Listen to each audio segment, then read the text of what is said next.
আমাদের জীবন হলো একটা উপবনের মতো, যেখানে কাঁটাও আছে আবার ফুলও আছে। আর যদি আপনি ফুল লাভ করতে চান তাহলে কাঁটার সংস্পর্শে তো আপনাকে আসতেই হবে। এটাই জীবনের সত্য।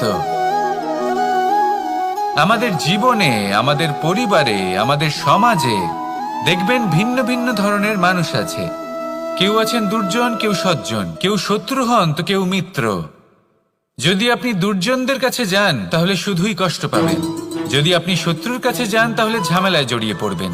তার চেয়ে ভালো আপনি সজ্জনদের কাছে যান, আনন্দ এবং জ্ঞান লাভ করবেন। নিজের মিত্রদের কাছে যান, আপনি সাহস লাভ করবেন। আরও একটা কথা বলি, এই জীবন এত বড়ও নয় যে আপনি প্রত্যেক সমস্যায় প্রত্যেক মানুষের সাথে ঝামেলায় জড়াবেন। শুধু যার সাথে আপনার মনের মিল হবে তাকে প্রণাম করুন, আর যার সাথে মনের মিল হবে না তাকে দূর থেকে প্রণাম করুন। কিন্তু মনের মধ্যে থেকে প্রেমের বোধ কোথাও যেতে দেবেন না, কারণ এই ভালোবাসাই শেষ মুহূর্তে আপনার উচিত পথ প্রদর্শন করবে। তাই এই ভালোবাসাকে মনে জাগ্রত রাখুন, আর এই ভালোবাসার সাথেই বলুন, রাধা রাধা। আপনার থেকে বড়, আপনার থেকে মহান হলেন সেই গুরু। এটা কি আবশ্যক যে সেই গুরু কোনো ব্যক্তিই হবেন? কখনোই নয়। গুরু হলেন একটা তত্ত্ব, গুরু হলেন একটা শক্তি। গুরু একজন ব্যক্তি হলে শুধুই একজনই হতেন, কিন্তু তা নয়। গুরু হলেন একটা অনুভূতি, গুরু হলেন শ্রদ্ধা। গুরু তিনি যিনি আপনার ব্যক্তিত্বের পরিচালক হন। গুরু তিনি যিনি আপনার ব্যক্তিত্বের নির্মাতা হন। আপনি কখন, কোথায়, কোন স্থানে, কি রূপে গুরু লাভ করবেন আর কি শিক্ষা লাভ করবেন তা নির্ভর করছে আপনার মানসিকতার উপর, যে আপনি সকলকে কিভাবে আপন করে নিতে পারেন। যদি আপনি গুরুকে আপন করতে চান, জ্ঞানকে আপন করতে চান, তাহলে আপনার মধ্যে শ্রদ্ধা জাগ্রত করতে হবে, সামর্থ্য জাগ্রত করতে হবে। আপনি গুরু এবং জ্ঞানকে আপন করে নিতে পারলে তা এমনিই আপনাকে মহান করে তুলবে। তাহলে আসুন আর আমার সাথে ভালোবেসে বলুন, রাধা রাধা। কখনো কখনো এমন হয় আমরা আমাদের বাড়ির উঠোনে বীজ বপন করি, আর তা বিকশিত হয় একটা সুন্দর বৃক্ষে। তার শাখাগুলি প্রতিবেশীর বাড়ি পর্যন্ত পৌঁছয়। ফলের বর্ষণ প্রতিবেশীর বাড়িতেও হয়ে থাকে, আর আমরা ভাবি গাছ আমরা উৎপন্ন করব আর ফল খাবেন আপনারা। এই কেমন কথা হলো? আপনাকে এই কথা বুঝতে হবে যে এসব হলো ভৌতিক বস্তু, সাংসারিক বস্তু। কখনো নিজের বাড়ির বাগানে ভালোবাসার গাছ বপন করে দেখুন। তার শাখাও প্রতিবেশীর বাড়ি পর্যন্ত পৌঁছবে, ফলের বর্ষণ সেখানেও হবে। কিন্তু সেই ফল চাইতে আপনাকে যেতে হবে না, সেই ফল দ্বিগুণ মাত্রায় আবার আপনার কাছেই ফিরে আসবে। তাই নিজের বাড়িতে আর নিজের মনে ভালোবাসার গাছ উৎপন্ন করুন। এই জীবন প্রসন্ন হয়ে বলবে, রাধা রাধা।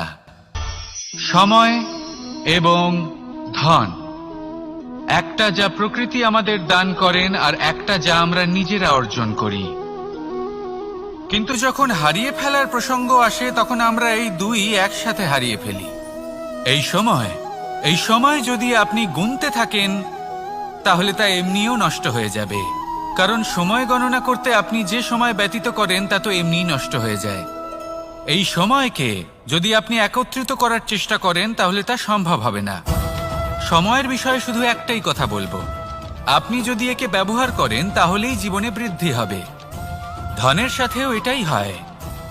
কথায় আছে যে এই ধনের দ্বারাই ধন অর্জন করা সম্ভব। যদি আপনি এই ধনের যত্ন নেন এবং একে সামলে রাখেন তাহলে ধন আপনাকে সামলে রাখবে। এবার সময় আমরা প্রচুর পরিমাণে পাই, কিন্তু তার অর্থ এটা নয় যে আমরা তা নষ্ট করি। বাস্তব অর্থে সময় তা অত্যন্ত মূল্যবান। এর সদ্ব্যবহার করা যদি আপনি শিখে যান তবে এই সময়ও আপনাকে অবশ্যই অতি মূল্যবান করে তুলবে। আসুন আর আমার সাথে ভালোবেসে বলুন, রাধা রাধা। কখনো আপনি কোনো গোয়াল দেখেছেন? অধিক মাত্রায় গোবর পড়ে থাকে আর ওখানে এক ধরনের পোকা দেখতে পাওয়া যায়। যাকে গুবরে পোকা বলা হয়। এরা কি করে? সারাদিন সেই গোবরেই বাস করে। সেই গোবরকে গোল আকৃতি প্রদান করে নিজের বাসার দিকে নিয়ে যাওয়ার চেষ্টা করে। অনেক পরিশ্রম করার পরে সেই গোবরের টুকরোগুলো নিজের বাসার দিকে নিয়ে যায় আর বুঝতে পারে ওর বাসা তো খুবই ছোট, আর এই গোবরের টুকরো তো অত্যন্ত বড়। এ তো বাসাতে প্রবেশ করতেই পারবে না। তাও চেষ্টা করতে থাকে, শেষ পর্যন্ত অসফল হয় আর সেই পোকা একাই বাসাতে ঢুকে যায়।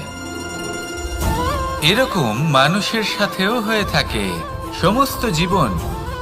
মানুষ ধন, স্বর্ণ, সুখ স্বাচ্ছন্দ্য এই সব কিছু অর্জন করতে ব্যস্ত থাকে, আর যখন সময় আসে এই সংসারকে ত্যাগ করে চলে যাওয়ার, তখন সে বুঝতে পারে যে এই সব কিছু তো আমি নিজের সাথে নিয়ে যেতেই পারবো না।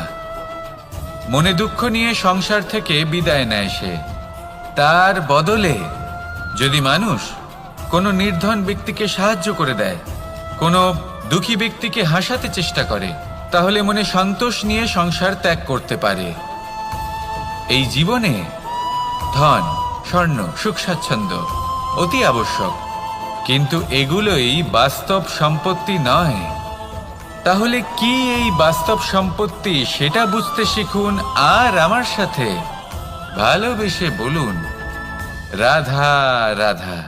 কথায় আছে যে এমন কোনো অক্ষর নেই যার দ্বারা কোনো মন্ত্র হয় না। এমন কোনো বনস্পতি নেই যা নিজেই একটা ঔষধি নয়। পৃথিবীর এমন কোনো ব্যক্তি নেই যার মধ্যে কোনো যোগ্যতা থাকে না। শুধু প্রয়োজন হলো যে ব্যক্তিকে আমরা খুঁজে চলেছি তাকে সঠিকভাবে চিনে নেওয়া। যদি তার যোগ্যতা, তার বিশেষত্ব আমরা বুঝতেই না পারি, তাহলে আর লাভ কি রইল? এই সংসারে এমন অনেক ব্যক্তি রয়েছেন যারা ছোট ছোট অসফলতার কারণে আপনাকে এটা বলে দেবে যে আপনি কোনো কাজের নন, আপনি হলেন মূর্খ, আপনি কিছুই করতে পারবেন না। এইসব কথায় কখনোই বিশ্বাস করবেন না, কারণ আপনি এবং প্রত্যেকটি জীব এই পরমাত্মা এবং এই প্রকৃতির সৃষ্টি, যা অত্যন্ত বিশেষ।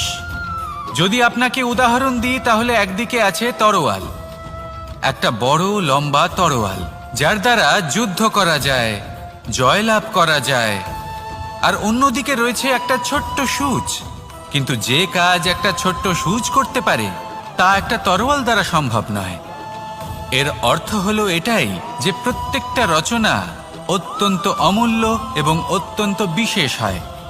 তাহলে বিশ্বাস রাখুন যে আপনি অত্যন্ত বিশেষ একজন, আর প্রেমের সাথে বলুন রাধা রাধা। বাল্যকালে যখন আমি মাখন খেতাম, তখন যশোদা মায়ের আমার মাখন খাওয়া নিয়ে কোনো সমস্যা ছিল না। কিন্তু যখন আমি মাখন খেতাম, মাখন চুরি করতাম, তখন যেই প্রকারে বাড়ির পরিচ্ছন্নতা আমি নষ্ট করতাম, তা নিয়ে অবশ্যই যশোদা মায়ের আপত্তি ছিল। আর হবে নাই বা কেন? কথায় আছে যে যদি আমাদের ঘর পরিচ্ছন্ন থাকে, সেখানে লক্ষ্মী বসবাস করে থাকেন, তবেই সেই বাড়িতে সন্তোষ ভাব থাকবে। সেই জন্যই আমাদের যশোদা মা পরিশ্রম করে বাড়ির ভেতর এবং বাড়ির বাহির সবসময় পরিচ্ছন্ন করে রাখতেন। এবার যেইভাবে আমাদের বাড়ি, যেখানে আমাদের পরিবার বসবাস করতেন, সেইভাবেই আমাদের শরীর আর আমাদের আত্মা রয়েছে, যাতে আমরা বসবাস করি। একেও স্বচ্ছ রাখা প্রয়োজনীয়। এবার স্বচ্ছ কিভাবে রাখা যায়? শুধু বাহ্যিক পরিচ্ছন্নতা আর প্রসাধন দ্বারা তা সম্ভব হবে না। জীবনে কিছু কটু অভিজ্ঞতা আমাদের সকলের থাকে। সেই কটু অভিজ্ঞতাগুলির কারণে আমাদের মন, আমাদের আত্মা মলিন হয়ে যায়। এই মালিন্য থেকে আমাদের আত্মাকে মুক্ত করা অত্যন্ত প্রয়োজনীয়। এই স্বচ্ছতা অত্যন্ত প্রয়োজনীয়। আর আমাদের এই মন মালিন্য থেকে মুক্ত হতে পারে শুধুমাত্র প্রেম এবং করুণার দ্বারা।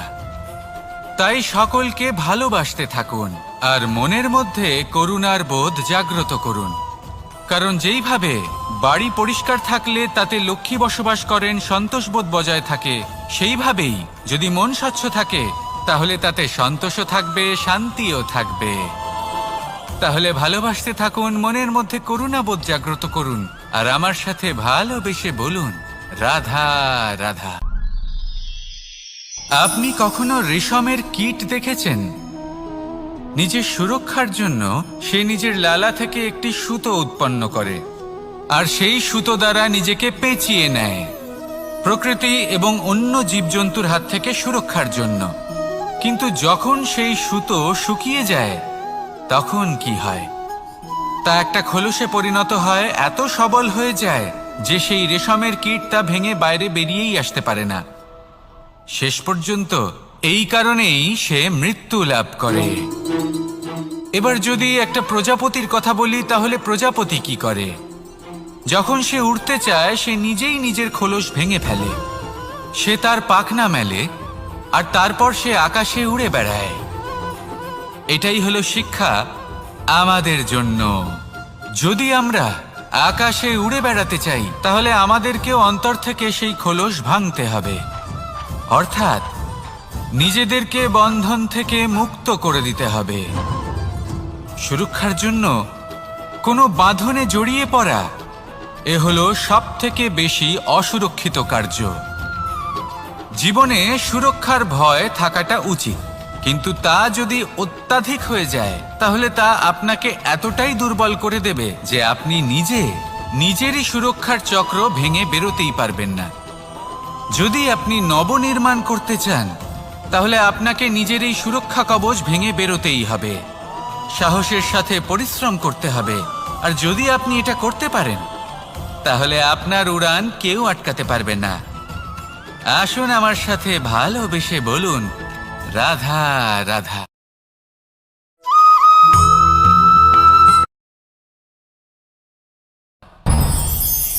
আমি মনুষ্যরূপে জন্ম নিয়েছি এবং সমস্ত কর্ম এই রূপেই করেছি, কিন্তু আশ্চর্যের বিষয় হলো যে আজও মানুষ আসেন এবং হাত জোড় করে প্রার্থনা করেন যেন আমি ওনাদের সহায়তা করি। আপনাদের একটা কথা বলতে চাই, আমি সকলকে সাহায্য করতে পারবো না, কিন্তু আমি শিক্ষা অবশ্যই দিতে পারবো, জ্ঞান প্রদান করতে পারবো। এমন কিছু জ্ঞান যার ভিত্তিতে মানুষ যা চাইবেন তাই লাভ করতে পারবেন যদি সঠিক কর্ম করতে থাকেন। যখন কংসের অসুররা গোকুলে ধ্বংসলীলা চালাচ্ছে, আপনি অবশ্যই লাভ করবেন। আর এই মন সুপ্রসন্ন হয়ে বলবে, রাধা রাধা।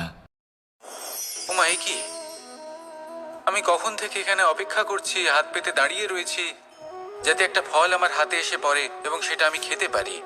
কখন থেকে অপেক্ষা করছি, কিন্তু সেটা হচ্ছেই না। এবার আপনি বলবেন যে এসব কি বলছি, এ কি অদ্ভুত কথা বলছি। যদি ফল খেতে হয় তাহলে আমাকে বৃক্ষে চড়তে হবে, ফলের কাছে পৌঁছতে হবে, তবেই তো ফল পাবো। এবারে এটা অত্যন্ত সহজ ব্যাপার, কিন্তু এই বিষয়টা আপনি নিজের জীবনের প্রসঙ্গে ভেবে দেখুন। লক্ষ্য কোথায় আছে আপনি জানেন, সেই লক্ষ্যে পৌঁছানোর পথ কি সেটাও আপনি জানেন, সেই পথে চলার ক্ষমতাও আপনার রয়েছে, কিন্তু তাও আপনি নিজের লক্ষ্য লাভ করতে পারছেন না। কেন? কারণ আপনি অপেক্ষা করছেন যে লক্ষ্য আপনার সামনে চলে আসবে, কিন্তু তা হয় না। লক্ষ্য সে যাই হোক না কেন, ধন হোক, প্রেম হোক, কোনো সম্মান হোক বা মোক্ষ হোক, যদি আপনি তার দিকে অগ্রসর না হন তাহলে ফল প্রাপ্তি অসম্ভব ব্যাপার, তা কোনোদিনই হবে না। সেই জন্য আপনার চোখের সামনে আপনি যদি নিজের লক্ষ্যকে দেখতে পান তাহলে উঠুন এবং সেই দিকে অগ্রসর হতে শুরু করুন। নিজের অন্তরের সকল অশুভ গুণ দূর করুন, অলসতা ত্যাগ করুন, অজ্ঞানতা ত্যাগ করে দিন এবং চলতে থাকুন। অবশ্যই মনোবাঞ্ছিত ফল লাভ করতে পারবেন। মনে রাখবেন, চলতে থাকলে তবেই লক্ষ্য প্রাপ্তি হবে। অপেক্ষার দ্বারা শুধুমাত্র মৃত্যু লাভ হবে। আসুন আমার সাথে ভালোবেসে বলুন, রাধা রাধা। এই পুস্তক বড়ই কাজের জিনিস। কাহিনী হোক, কবিতা হোক, স্মৃতি হোক, এতে যাই লিখে দেবেন তা ভবিষ্যতের পুঁজি হয়ে যাবে। কিন্তু যদি কখনো এমন হয় যে এই পুস্তক ময়লা হয়ে যায়, বা যদি কোনো পাতায় আপনি ভুল করে কালি ফেলে দেন, বা কোনো বাক্য লিখতে গিয়ে আপনি ভুল করে ফেলেন, তাহলে আপনি কি করেন? সেই পুস্তক কি আপনি তুলে ফেলে দেন? না, তাই তো। শুধু একটা পাতা ছিঁড়ে ফেলেন যাতে সেই পুস্তক সঠিক থাকে, সুন্দর হয়ে ওঠে। এই পুস্তকের মতোই হয় আমাদের সম্পর্ক। তার সেই এক পাতা একটা ভুল। তাই যে কোনো সম্পর্কে যদি কারোর কোনো ভুল হয়ে গিয়ে থাকে, তাহলে সেই ভুলকে সম্পর্ক থেকে দূরে করা সঠিক হবে। সেই ভুলকে ভুলে যাওয়াই সঠিক হবে। সেই সম্পর্ক ভাঙা নয়, সেই সম্পর্ক সামলে রাখুন। কারণ ভুল তো সবার দ্বারা হয়। যদি এরকম করেন, তবেই জীবনরূপী পুস্তক আরো সুন্দর হয়ে উঠবে।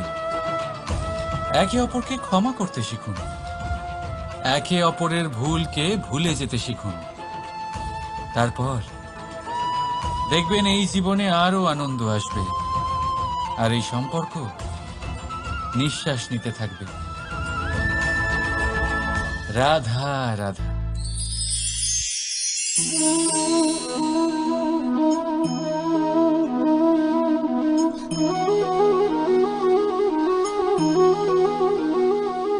আমার এই ছায়া দেখতে পাচ্ছেন আপনি? প্রকাশের স্রোত যখন মধুর আর দূরে থাকে, তখন এই ছায়া লম্বা হয়ে যায়। কিন্তু যেই প্রকাশের স্রোত মাথার উপরে চলে আসে, এই ছায়ার আকার ক্রমশ ছোট হতে থাকে। আর অন্ধকারে তো এই ছায়া বিলুপ্ত হয়ে যায়। কিছুটা এরকমই হয় আমাদের অহংকার। সুখের আগমন হলে, বৈভবের উপলব্ধিতে এটা বাড়তে থাকে।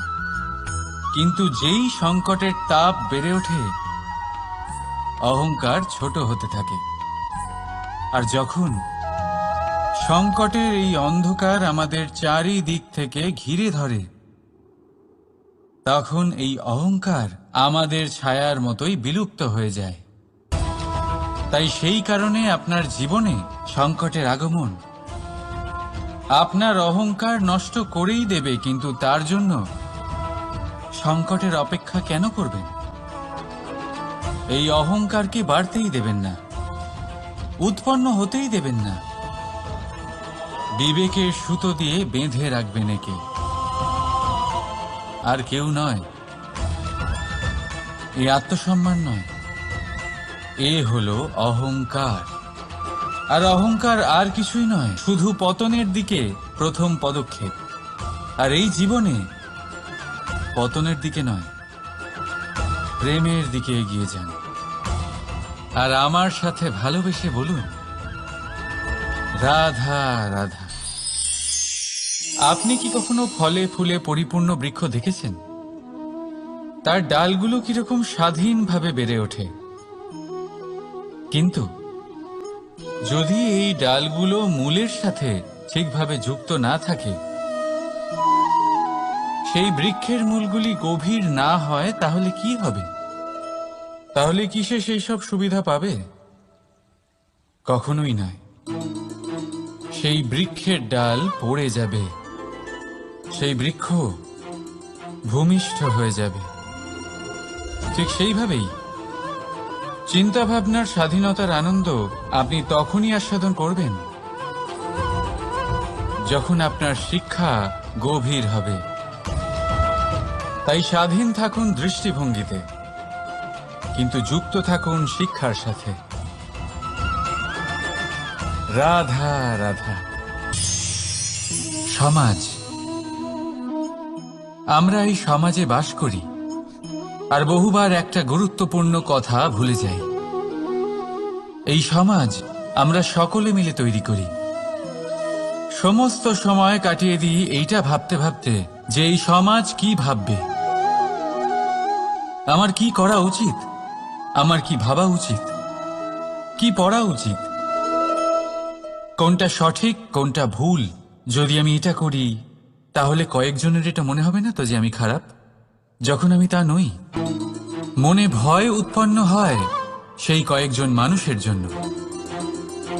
তার কারণ হলো আমরা আমাদের মনের কথা শুনতে পাই না। না শুনতে পাই, না বলতে পারি, আর না করতে পারি। সেই কয়েকজন মানুষের ভয়ে আমরা খারাপের বিরোধিতা করা ছেড়ে দিই।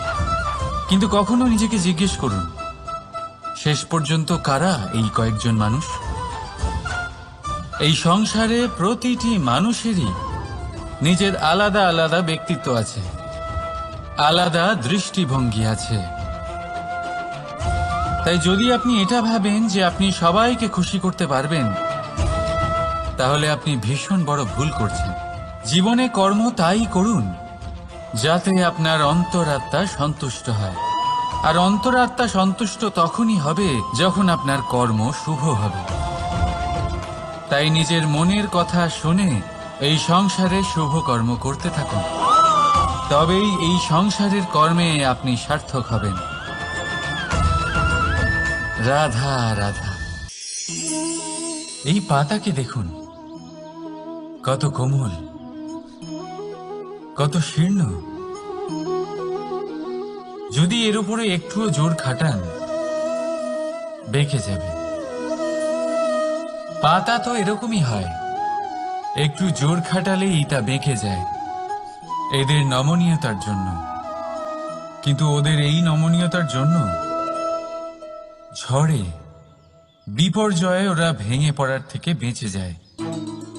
যদি এদের বদলে কোনো দৃঢ় বৃক্ষ হয়, তখন হাওয়ার তীব্র গতি সে সহ্য করতে পারে না, তার সম্মুখীন হতে পারে না, ভেঙে পড়ে যায় সে। ঠিক সেই রকমই হয় আমাদের সম্পর্ক। যদি এর মধ্যে সেই নমনীয়তা না থাকে, অহংকারের দৃঢ়তা থাকে, সেই সম্পর্ক নষ্ট হয়ে যায়। তাই আনুন এই নমনীয়তা আপনার সম্পর্কে, যাতে কাল যদি কোনো সমস্যা এসে দাঁড়ায়, এই সম্পর্ক যেন না ভেঙে যায়। একবার ওই আকাশের দিকে তাকান, সূর্য চন্দ্রকে দেখে নত হয়ে যায়। আর আমরা তো সাধারণ মানুষ, তাই সম্পর্ক নিচু করবেন না, সম্পর্কের সামনে নত হতে শিখুন। রাধা রাধা। প্রেম, আমরা সকলে প্রেম করি, প্রেম পাওয়ার চেষ্টা করতে থাকি। আর এমনও অনেক মানুষ আছেন যারা প্রেম অর্জন করেও ফেলেন, কিন্তু সেখান থেকে শুরু হয় এক নতুন অধ্যায়ের। আচমকা দুই প্রেমীর কিছু অনুচিত বলে মনে হতে থাকে। আচমকা দুজনে নিজেদের অস্তিত্ব নিয়ে বিচলিত হতে থাকেন। এবার এমন হলে কি করা যেতে পারে? দেখুন, এই হলো হলুদ,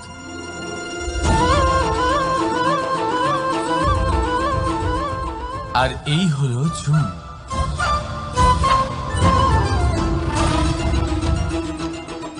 এবার এটাকে দেখুন, যখন চুন আর হলুদকে একসাথে মিলিয়ে দেওয়া হলো, তখন ওরা নিজেদের রং ত্যাগ করে দিয়ে একটা নতুন রং তৈরি করল। প্রেমের রঙও কিছুটা এইভাবে অর্জন করা হয়। এখানে কোনো আমি থাকে না, শুধু আমরা হয়, শুধু একাত্ম হয়। সেই জন্য ত্যাগ করুন নিজের অস্তিত্বকে, আর মনের উত্তেজনাকে আলিঙ্গন করুন। তারপর দেখুন আপনার এই প্রেম আপনাকে কোথায় কোথায় নিয়ে যায়। রাধা রাধা।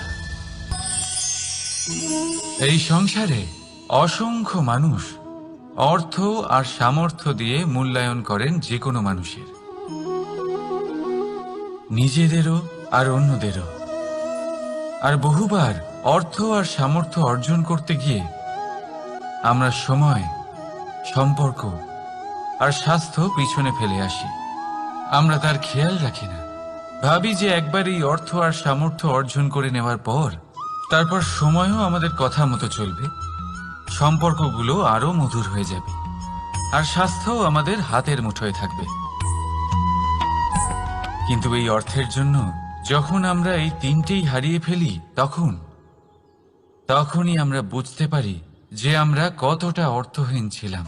আর তারপরে সংসারের সমস্ত অর্থ সংগ্রহ করে নেওয়ার পরেও আপনি আপনার ফেলে আসা সময় কখনোই ফেরত পাবেন না, না সেই সম্পর্ক আর না সেই স্বাস্থ্য।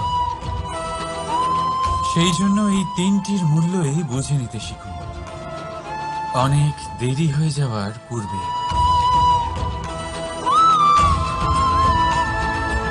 রাধা রাধা। অনেক উচ্চতায় পৌঁছতে গেলে আমাদের কি প্রয়োজন হয়? এর উত্তর বড়ই সহজ, সিঁড়ির। এবার এর মধ্যে একটা গভীর রহস্য লুকিয়ে আছে। আমরা যখন দ্রুত সিঁড়ি দিয়ে উঠি তখন কাউকে পেছনে ফেলে এলে তখন তাকে দেখে কি আমরা ছোট মনে করি? তাকে কি আমরা নিচু নজরে দেখি? যদি কাউকে ধাক্কা দিয়ে আমাদের এগোতে হয় তাকে দেখে কি আমরা উপহাস করি? যদি আপনার উত্তর হ্যাঁ হয় তাহলে এটা আপনার বড় ভুল। আপনার সিঁড়িতে যার সাথেই দেখা হোক মধুর সম্পর্ক বজায় রাখুন, স্নেহময় ব্যবহার করবেন, তার সাথে বিনম্র থাকবেন। কারণ যে সিঁড়ি দিয়ে আপনি উঠছেন মনে রাখবেন সেই সিঁড়ি দিয়ে আপনাকে নিচেও নামতে হবে। যদি এই সিঁড়ি না থাকে তাহলে নিজের বিজয় উৎসব অবশ্যই পালন করবেন, কিন্তু যারা পিছনে থেকে যায় তাদের নিয়ে উপহাস কখনো করবেন না। রাধা রাধা। ভাবুন আমি কি করছি। আমি স্নান করতে চেষ্টা করছি। এই সরোবরে আমি আমার প্রতিচ্ছবি দেখতে পাচ্ছি। এবারে আমি যদি মনে মনে একথা ভেবে নিই যে আমার প্রতিচ্ছবির স্নান করা এর অর্থ হলো আমার শরীরে স্নান করে নেওয়া, সেটা কি সঠিক হবে? এমন কি সত্যি হয়? না, কখনোই না। কারণ আপনার শরীর স্বয়ং আপনার অধীনে। যতক্ষণ না আপনি নিজের শরীরকে ভেজাবেন ততক্ষণ আপনার প্রতিচ্ছবি ভিজবে না। এবারে আপনি ভাবছেন আমি এই অযথা কথাগুলি কেন বলছি। কারণ এই কথাগুলোর সম্পর্ক আছে আমাদের জীবনের অভিজ্ঞতার সাথে। আমাদের জীবনের এই অভিজ্ঞতা অত্যন্ত গুরুত্বপূর্ণ হয়।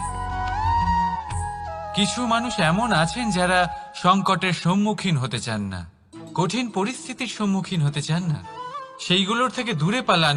আর তার সাথে এটাও আশা করতে থাকেন যে বড় বড় সংকটের সম্মুখীন হওয়ার অভিজ্ঞতা আপনা আপনি হবে, সেই সাহস আপনা আপনি চলে আসবে। কিন্তু এটা কখনোই হয় না। তাই সংকটের সম্মুখীন হন তার থেকে দূরে না পালিয়ে। কারণ এই অভিজ্ঞতা বসে বসে কখনোই হয় না। তার জন্য আপনাকে সেই পথেই চলতে হবে যেখানে সংকট আছে, বাধা আছে, কঠিন পরিস্থিতি আছে। আর সেই পথে নির্ভয় হয়ে চলতে হবে, তার সম্মুখীন হতেই হবে। তারপর দেখবেন সেই পথে আপনার শক্তি, আপনার সাহস আপনার জন্য অপেক্ষা করছে। রাধা রাধা। ফলটা দেখছেন আপনি? এটা সেই ফল যেটা গাছের সবচেয়ে উঁচু ডালে পাওয়া যায়, কিন্তু যখন এটা খসে পড়ে তখন এটা আকাশের দিকে যায় না যা ওপরে আছে, সে যায় সেই ভূমির দিকে যে নিচ থেকে তার দিকে তাকিয়ে থাকে। কেন? কারণ এই ফলের নিজের উচ্চতার ধারণা মাটির থেকে নিজের দূরত্ব দেখে হয়। এই ব্যাপারটাই আমাদের মানুষের জন্যও খাটে। যদি আপনি সম্পন্ন হন তাহলে তাদের সাহায্য অবশ্যই করবেন যাদের সামর্থ্য আপনার থেকে কম, যাদের সাহায্যের অত্যন্ত প্রয়োজন। আপনার সামর্থ্য বেশি কারণ তাদের আপনার থেকে সামর্থ্য কম। দেখুন, জীবনে আনন্দ শুধু বড় হওয়ায় নয়, বরং তাদের সাহায্য করেও আছে যারা কোনো কারণবশত আপনার থেকে নিচে রয়ে গেছেন। আর যখন একটা ফল এই কথাটা বুঝতে পারে তখন আপনি নয় কেন? রাধা রাধা। সময় বড়ই বিচিত্র অনুভব দেয়। যখন অপেক্ষা করছেন তখন অনেক লম্বা হয়ে যায়। প্রতিটা মুহূর্ত একটা গোটা দিনের মতো মনে হয়। ঠিক সেইভাবেই যদি কোথাও যেতে দেরি হয় তখন সময় দৌড়তে থাকে, প্রসন্নতায় বয়ে যায় আর নিরাশায় থমকে যায়। আপনদের সাথে থাকলে সময়ের খেয়ালই থাকে না, শত্রুদের সাথে থাকলে সেই সময়ই খারাপ হয়ে যায়। কিন্তু এটাই কি সত্যি বাস্তব? না, সময় তো সময়ই হয়, নিজের গতিতেই চলে সে। শুধু সেই গতির আভাস আমাদের মানসিক অবস্থা অনুযায়ী বদলে যেতে থাকে। তাই এই সমস্যা সময়ের নয়, আমাদের মানসিকতা। তাই নিজেকে খুশি রাখুন, অন্যদেরও খুশি রাখুন। আগের সমস্ত ঘটনা ভুলে যান আর একটা উজ্জ্বল ভবিষ্যতের দিকে অগ্রসর হন। সময় সবসময় ভালোই লাগবে।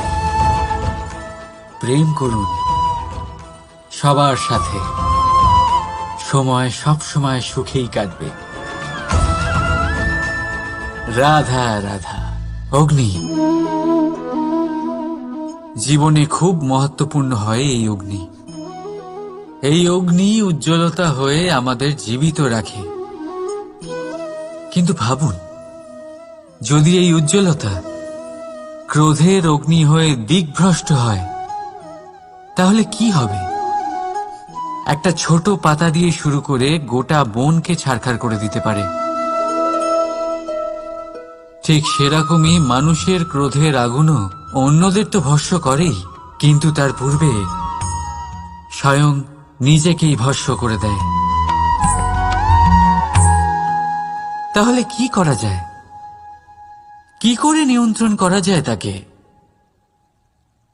উত্তর হলো তাতে জল ঢেলে দিয়ে, জলের মতো বইতে দিন একে। ঠিক সেইভাবে যেমন সূর্য নিজের অগ্নিকে তেজ বানিয়ে আপনার কাছে পৌঁছে দেয়।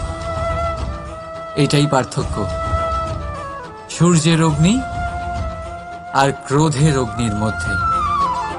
সূর্যের অগ্নি বিচ্ছুরিত হয়ে প্রতিফলিত হয়ে আসে, আর সেই জন্যই তাকে তেজ বলা হয়।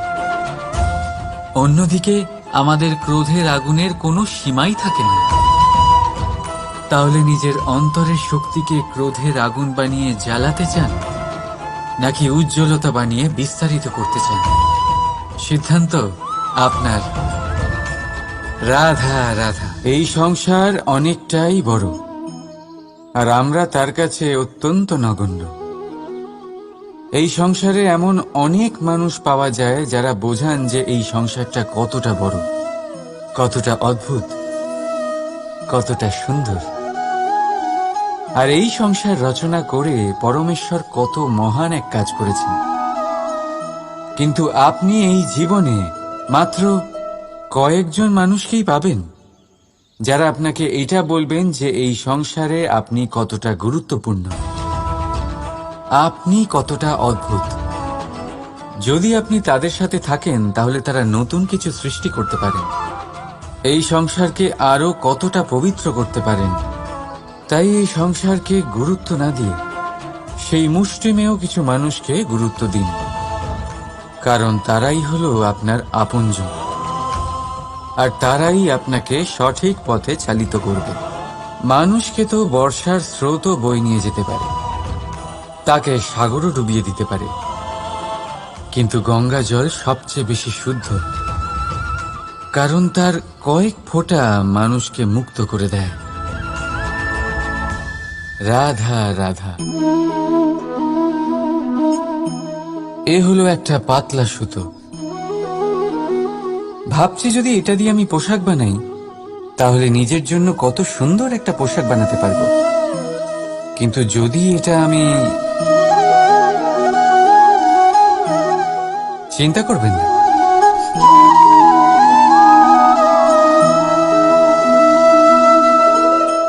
দেখুন এই সুতো জোড়া লেগে গেল। শুধু পার্থক্য হচ্ছে এটাই যে আগের মতো এটা আর সরল নেই, আর এটার দৈর্ঘ্য আগের থেকে কিছুটা কমে গেছে। এই সংসারে প্রেমের সাথেও ঠিক এটাই হতে পারে। প্রেমের এই সুতো যা দুই মানুষকে একসাথে বেঁধে রাখে, অহংকার আর স্বার্থের আঘাত সে সহ্য করতে পারে না, ছিঁড়ে যায়। চেষ্টা করলে আবার এই সম্পর্ক হয়তো জোড়া লাগতে পারে, কিন্তু তা আগের মতো কখনোই থাকে না, কারণ মনে গিট পড়ে যায়। সেই জন্য প্রেমকে স্নেহের সাথে সামলে রাখুন, অহংকার আর স্বার্থের থেকে দূরে থাকুন। রাধা রাধা। আগুন কি করে? জ্বালায়। সেটা কাঠই হোক, কয়লা হোক, বস্ত্র হোক, যাই আপনি আগুনে দেবেন তা ভস্ম হয়ে যাবে। কিন্তু সোনা, যদি আপনি সোনা আগুনে ফেলেন তাহলে তা কুন্দন হয়ে নিজের অস্তিত্ব তৈরি করে। যদি আপনি লোহা গরম করেন তাহলে তা ইস্পাত হয়ে যায়। কেন? কেন হয় এরকম? কারণ তাদের অন্তরের আগুন জ্বালানোর আগুনের থেকে অনেক বেশি তীব্র হয়। এই আগুন হলো পবিত্রতার, এই আগুন হলো নিশ্চয়তার। যদি আপনার লক্ষ্য স্থির থাকে, আপনার ইচ্ছে দৃঢ় হয়, তাহলে কুন্দন হয়ে বেরোবেন, ইস্পাত হয়ে বাঁচবেন, অন্তর থেকে শক্তি পাবেন, আর কেউ আপনার সাথে কোনো অনিষ্ট করতে পারবে না। রাধা রাধা। মানুষের জীবন কি? আপনি বলতে পারেন জন্ম আর মৃত্যুর মধ্যেকার সময়। আর মৃত্যু কখন হয়? যখন মানুষ শ্বাস নেওয়া বন্ধ করে দেয়, হাত পা নাড়ানো বন্ধ করে দেয়, ভাবা ছেড়ে দেয়। এমনটা নয়, মানুষের অন্তর, তার মৃত্যু তখনই হয় যখন তার অন্তরের করুণা শেষ হয়ে যায়। করুণা সেই ভাব যা মানুষকে মানুষ করে তোলে, যা এক মানুষকে আরেক মানুষের কষ্টে তার প্রয়োজনীয়তা অনুভব করে, আর সেটাই তাকে শক্তি দেয় অন্য কাউকে সহায়তা করার জন্য, তাকে পাত্র করে এই সৃষ্টির নিয়ন্তা হবার জন্য। দেখুন, এই সংসারে মৃত্যু কেবলমাত্র একবারই হয়, তাই তার আগে কেন মরব? এই করুণাকে কেন মারব? নিজের মনুষ্যত্ব বজায় রাখুন, মৃত্যুর পরেও আপনি জীবিত থাকবেন। রাধা রাধা।